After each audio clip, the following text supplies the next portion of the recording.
semuanya. Di sini kami dari kelompok yang akan membahas tentang etika media cyber. Kelompok kami beranggotakan Nabela Anggia Putri Munarto, Hega Ikhlasyania Aulia Malik, Agung Ahada, Muhammad Fikri Ramadana, dan saya Elva Aprilianti. Selanjutnya saya akan menjelaskan apa itu media cyber.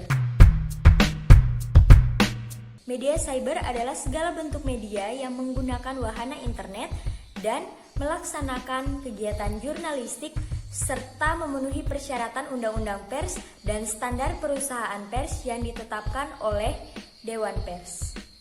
Nah, setelah tadi Elva menjelaskan mengenai apa sih etika media cyber itu, di sini saya akan menjelaskan lebih lanjut mengenai apa itu verifikasi berita. Nah, verifikasi berita adalah sebuah proses untuk memeriksa atau mengkonfirmasi sebuah kebenaran yang terdapat dalam suatu berita. Pada prinsipnya, tiap berita harus melalui verifikasi. Namun, apabila berita benar-benar mengandung kepentingan publik yang bersifat mendesak, sumber berita pertama adalah sumber yang jelas, kredibel, dan kompeten. Subjek berita yang harus dikonfirmasi tidak jelas keberadaannya atau tidak dapat diwawancarai, maka media tersebut harus memberi penjelasan kepada pembaca bahwa berita tersebut masih perlu verifikasi lebih lanjut secepatnya. Penjelasan dimuat pada akhir berita, diberikan di dalam kurung dan menggunakan huruf miring.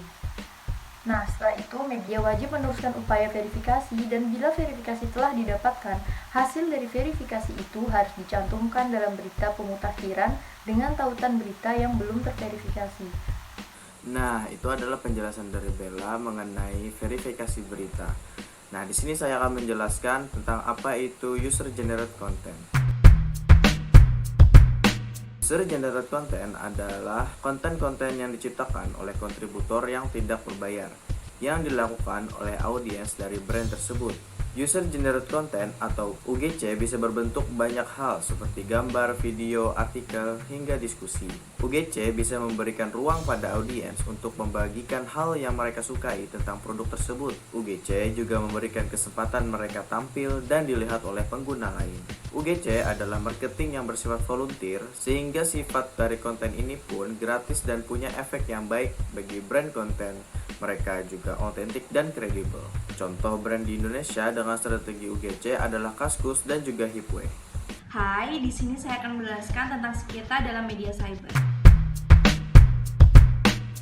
Sengketa dalam media cyber merupakan bentuk pelanggaran atau perkara dalam media cyber. Sengketa merupakan salah satu pedoman dalam pemberitaan media cyber.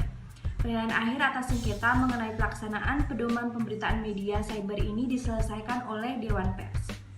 Saya akan memberikan contoh studi kasus tentang sengketa media cyber.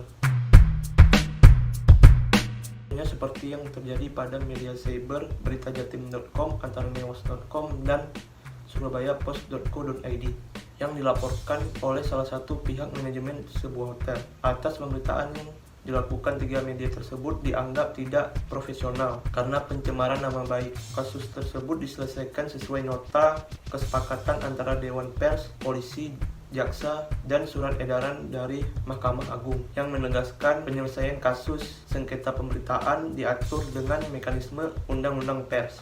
Dewan Pers meminta media online tetap berpedoman pada kaidah jurnalistik dan kode etik dalam memproduksi berita. Berita yang mengejar jumlah pembaca lebih banyak memang penting, namun tanpa mengabaikan kepentingan publik. Pelanggaran-pelanggaran yang sering terjadi dalam pemberitaan media cyber yang pertama adalah Pasal 1 dan 3 Kode Etik Jurnalistik tentang tidak berimbang, tidak akurat, dan tidak konfirmasi. Pelanggaran ini terjadi karena media seringkali mengutamakan kecepatan pemberitaan. Yang kedua, mencampurkan fakta dan opini yang menghakimi. Contohnya dalam kasus tindakan asusila, di mana dalam pemberitaan tersebut pakaian korban dikatakan menarik perhatian pelaku dan semacamnya. Yang ketiga, pasal 5 Kode Etik Jurnalistik tentang mencantumkan nama korban tindakan asusila.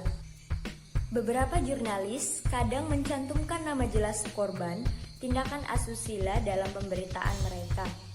Padahal seharusnya nama korban tidak boleh ditulis dengan jelas di dalam sebuah pemberitaan.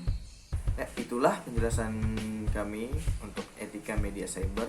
Kurang lebihnya mohon maaf. Assalamualaikum warahmatullahi wabarakatuh.